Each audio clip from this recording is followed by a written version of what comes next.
নমস্কার বন্ধুরা, আমি মধুমিতা। আজকে আপনাদের সামনে একটা সিম্পল রেসিপি নিয়ে চলে আসছি। সেটা হচ্ছে গলদা চিংড়ি দিয়ে, এই যে দেখুন শশা কেটেছি আমি, শশা দিয়ে একটা সিম্পল একটা পাতলা রেসিপি করে দেখাবো। আপনারা দেখুন রেসিপিটা আমি কী করে করি। শশাটাকে আমি একটু ছুলে নেব।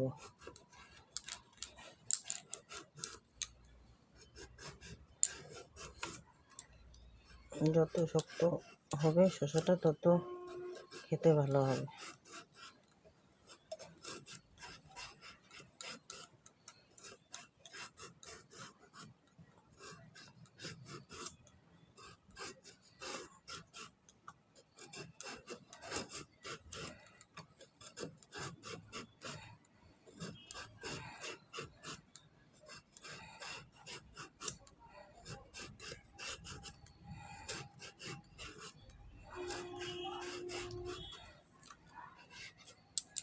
দেখুন বন্ধুরা, আমি এবার সোজা করে এইভাবে একটা করে নিলাম। আর দেখুন কুচি আছে, এই যে মাঝখানে একটা করলাম। এটাকে আমি 3 টুকরা করবো। এক, 3। দেখুন সাইজগুলো এরকম করেছে।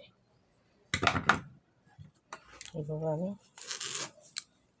শসাগুলোকে কেটে নেব।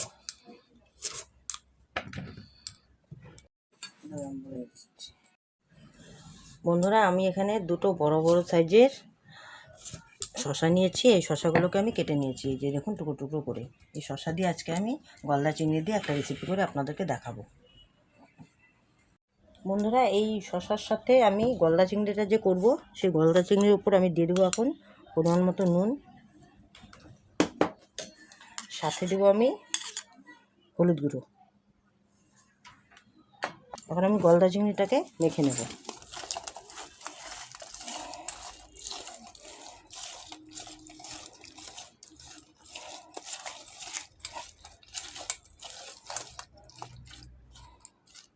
এই যে লবণ হলুদ দিয়ে আমি মেখে নিয়েছি।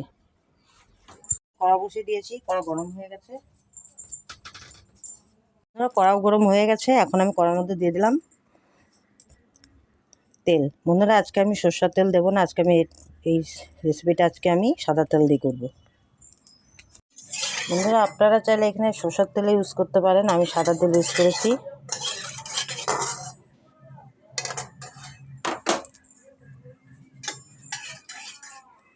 তেল গরম হয়ে গেছে, এখন আমি চিংড়ি মাছগুলোকে ভেজে নেব।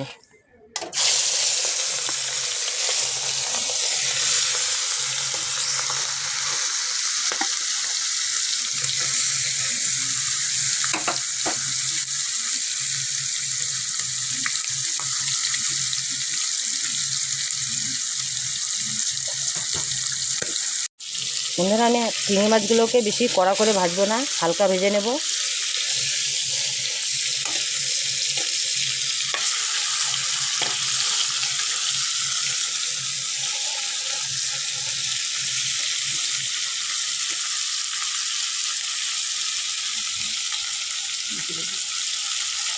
বন্ধুরা, দেখুন আমি হালকা করে ভেজে নিয়েছি, এবার আমি উঠে নেব।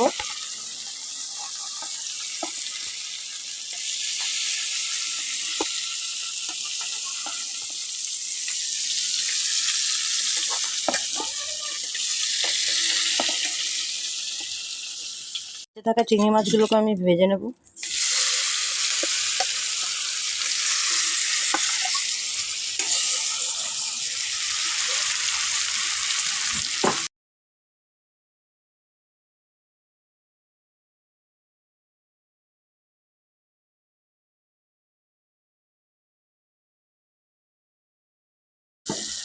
এগুলোকে এখন আমি সেম একইভাবে উল্টে দেব।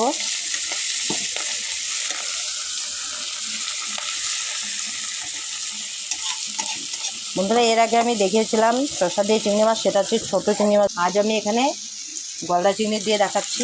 এই গলদা চিংড়ি দিয়ে একবার ট্রাই করে দেখবেন, ভালো লাগলে অবশ্যই কমেন্ট করে জানাবেন। বন্ধুরা, বেঁচে থাকা যে চিংড়ি মাছগুলো, সেগুলোকে আমি হালকা করে ভেজে নিলাম। এবার আমি উঠিয়ে নিচ্ছি।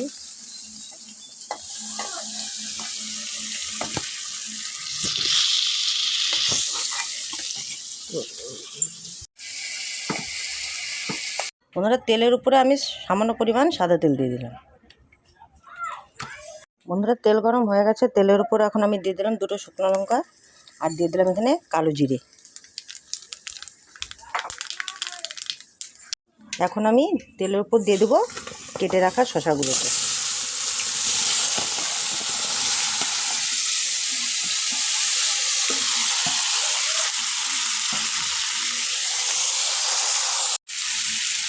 বন্ধুরা এই শসার উপর আমি দিয়ে দিলাম পরিমাণ মতো নুন,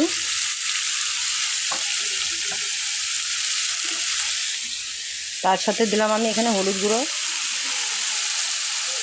শসাটাকে ভেজে নেব।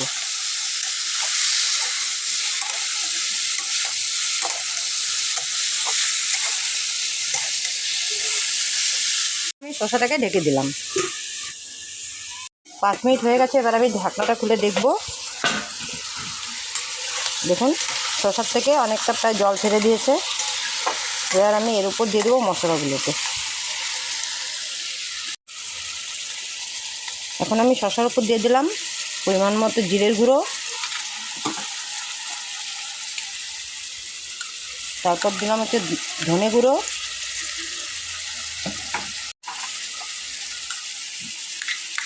তারপর দিলাম এখানে কাঁচা লঙ্কা বাটা, সামান্য পরিমাণ একটু লঙ্কার গুঁড়ো দিয়ে দিলাম। আমি শসাগুলোকে মিশিয়ে নেব।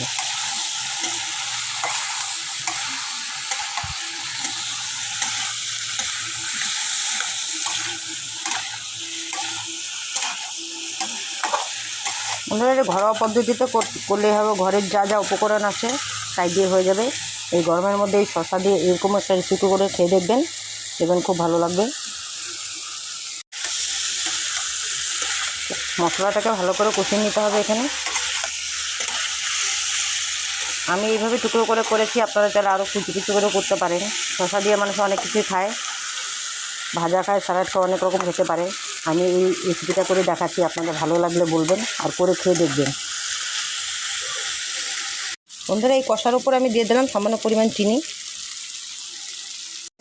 এটাকে একটু কষিয়ে নেব।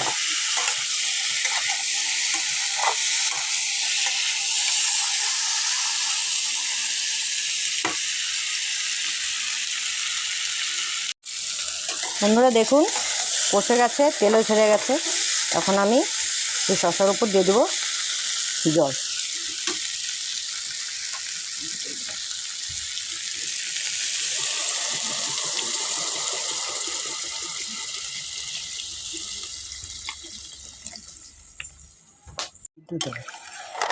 বন্ধুরা এখানে আমি একটু জলের পরিমাণটা একটু বেশি দিয়েছি। এটাও শসাটা একটু সিদ্ধ হতে একটু সময় লাগবে। শসাগুলো প্রায় জাল উঠে গেছে শসার থেকে। আর এখন আমি এই যে ভেজে রাখা চিংড়ি মাছগুলোকে দিয়ে দিলাম।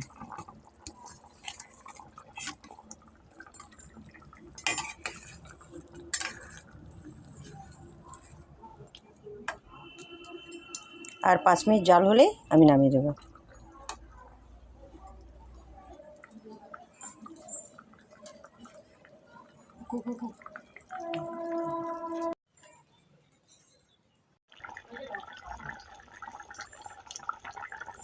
বন্ধুরা দেখুন এই শসাও সিদ্ধ হয়ে গেছে আর গ্রেভিটাও মোটামুটি শুকিয়ে গেছে।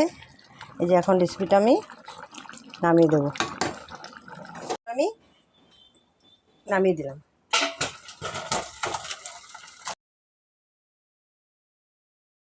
বন্ধুরা এই শসা দিয়ে গলদা চিংড়ি আপনাদের কেমন লাগলো অবশ্যই কমেন্ট করে জানাবেন। আর যদি ভিডিওটা ভালো লেগে থাকে অবশ্যই লাইক শেয়ার সাবস্ক্রাইবটা করে দেবেন। ইউটিউব চ্যানেলে গিয়ে আমাকে সাবস্ক্রাইবটা করবেন আর ফেসবুকে গিয়ে আমাকে ফলো করে দেবেন, সাপোর্ট করবেন, পাশে থাকবেন। দেখা হচ্ছে নেক্সট ভিডিও। আর একটা কথা বলবো বন্ধুরা, এইভাবে আপনারা করে খেয়ে দেখবেন। দেখুন এই যে শসা দিয়ে যে গলদা চিংড়িটা করেছি, খেতে খুবই দুর্দান্ত স্বাদ একটা রেসিপি করেছি। আপনারা একবার খেয়ে দেখবেন, ভালো লাগলে অবশ্যই কমেন্টে জানাবেন।